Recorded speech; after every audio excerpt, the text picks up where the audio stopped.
Right, so this is me again, Vince from the Manchester Mavericks B team for the Keyforge Online team event, the second one of those. This is round 5. Apologies, there is no round 4 on account of two reasons really. First reason it was that it was a Manchester Mavericks A versus Manchester Mavericks B match, which was a bit of a, obviously rather gutting for us that one of us had to lose. But more importantly, I was in a hotel in Derby on works purposes, so I only had a laptop that didn't have any video capture equipment. So yeah, there was no round 4. This is round 5. I am playing against a gentleman called Tao, I believe, and this is the third of the two.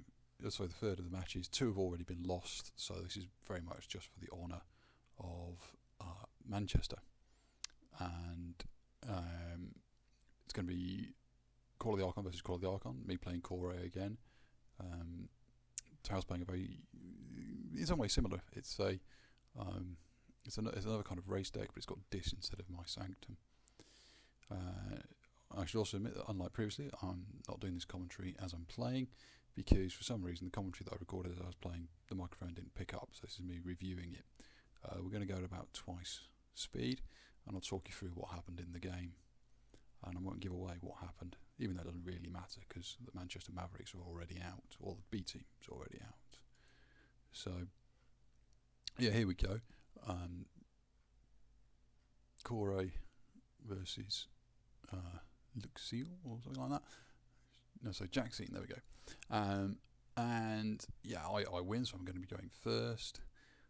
I'm looking to try and outrace, because in a moment I'm going to show you the opponent's deck, and there's none of those big sweeping steal or captures or whatever.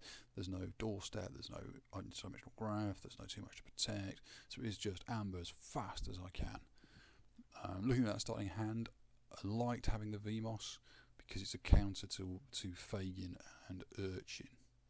And Golgotha's a decent ball presence if you play it first.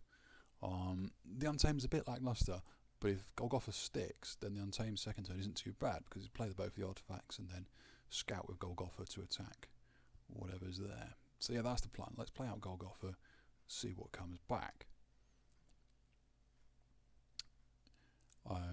Obviously the Nexus that I've got, I want to try and keep if I can, to use on something like an Nepenthe Seed. That, especially if we've got a Speed Sigil. Both decks have Speed Sigil, so the potential there to bring out Nexus ready and straight away use that opposing Nepenthe Seed. Between that and my own Nepenthe Seed, a lot of recursion. So what actually happened was, as you can see, I got control of the weak into shadows, gateway to this blew up my Golgotha, and then a succubus and a dust imp landed. That's not a great turn. I'm now locked on, effectively one chain all the time, so I felt I had to play that Nexus to try and kill the succubus. It's the only shadows card I had as well, so I need to try and get my hand down. What happens? It gets feared back into my hand. And out comes the Shaffles, is going to start eating away at my amber. So back to me, go with Untamed, get it out of my hand, try and clear my hand, try and get into some stuff to just deal with that succubus that's basically put a chain on me permanently. Of course, I'm looking at my opponent who's on 3 amber already, with 3 creatures on the board and nothing on my side to take them away. There's already a very dominating position. Goes this again, plays another creature. This one's the Pit Demon with the steel, reaps with the rest. So that's 3 Dis turns in a row. We're already onto 6 amber, and I'm on 0 with no board state. This is not looking good. So I kind of hatch a bit of a mad plan at this point. It's a really inefficient plan, but it's the best I've got, which is let's put pressure on the keys, on the key front. Let's get those Virtuous Works out of my hand, use the Nepenthe Seed, bring back Golgotha, play Golgotha, and maybe we'll be able to actually swing at that succubus and take it out. It will involve killing the Dust Imp, giving him another 2 amber, but I just need to control that board a bit more. It's just too much. He's going to reap his way to victory unless I disrupt it somehow. And here we are. Here's another Dis turn. That's what, the 5th Dis turn in a row. Out comes a Shula, steals one of mine. Shaffles is going to steal another, so I'm not going to be on key. I can already see this game just slipping away from me. Gorgogotha gets taken out for the Dust Imp and the Pit Demon. Into shadows. Try and claw a bit back. Get that steel going. So he's slowed down a bit off the Nerve Blast. It at least killed the Shaffles that was slowing me down. And I've got 2 creatures out on Shadow, and I'm working at a much more sort of parity board state at this point. I'm a key down, nearly on the equivalent amber for the second key, but I'm like, maybe if I get that succubus with a dodger, we can start to turn it around. I've got a fistful of Sanctum in my hand. None of them are particularly useful at this point, but yeah, they're there. What do I get from him? I get Untamed. I've got a Murmook that takes me effectively 1 away from key, and the Dust Pixie and the Vigor have all punted over the point for the next key. All right, okay, so. Oh, sorry, I should have mentioned there in case you didn't see it. There was a fog bank then, so I can't attack. I mean, obviously, if I could have attacked, I'd have gone in with the Dodger and the Nexus, but I couldn't. Hence, into the Sanctum, clear the hand out again, try and keep that board presence for the next turn to actually deal with the Succubus and the Murmook. I mean, I should say at least last turn wasn't another dis turn.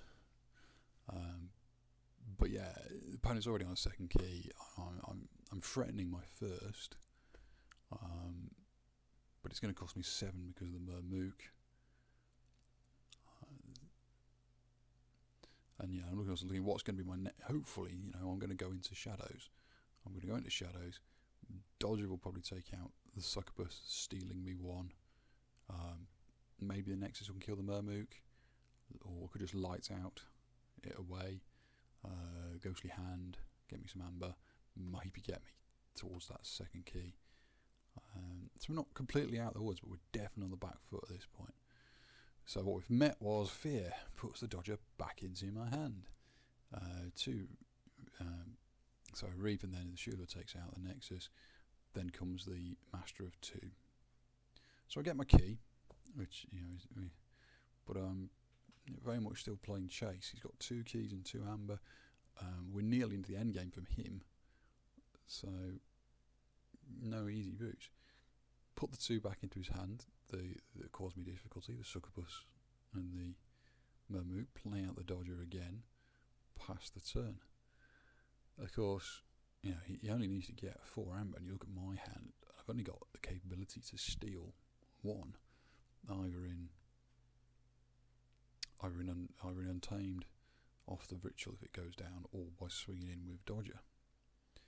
So here we go. Let's Reap the Dust Pixie, play with a Pempsey, play Big Twig, play another Dust Pixie, puts him on 5. Is there going to be another? Well, there isn't. So he's on 5, so we do actually have a turn. So I thought, right, let's dump all the Untamed, hopefully draw into something good, maybe be able to steal off him if he goes above. And there we go, pass to him, and you're about to basically see when it all comes crashing down.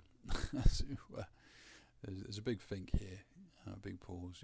I can tell after the fact. I can see what he's doing is he's looking through my discard pile, figuring out what I've got in there, what could I use with the Witch of the Eye if he lets it live. What's he going to get back off his own dependency from his discard pile?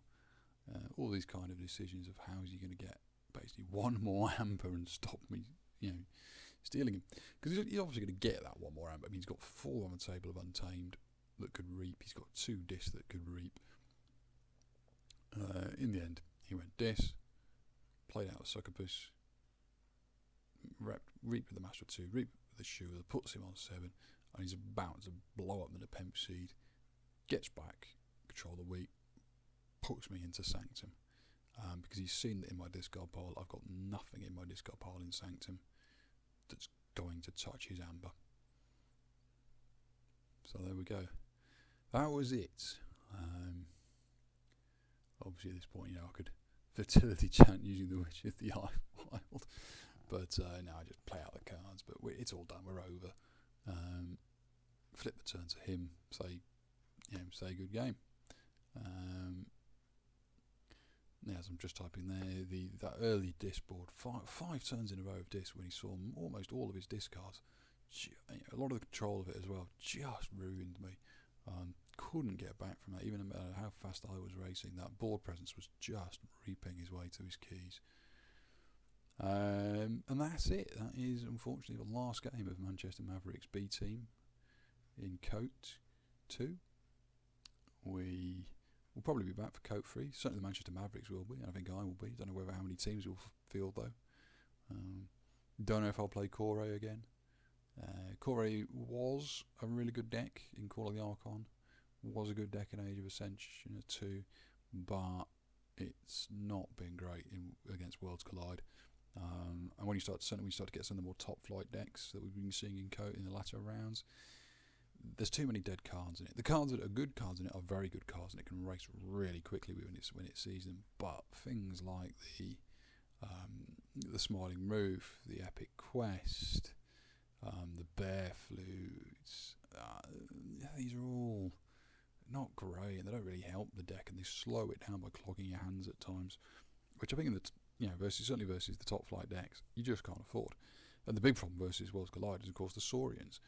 Things like Odark and Gigantodon that you've got no easy way of killing them. They just sit there and they stop you stealing, which is only real amber control. It doesn't have a lot of amber control. It has some, but not a lot. Of course, the big nerf to bait and switch, that really hit it there for its amber control. So I'm not sure about KOTE. I think its time may have come and gone.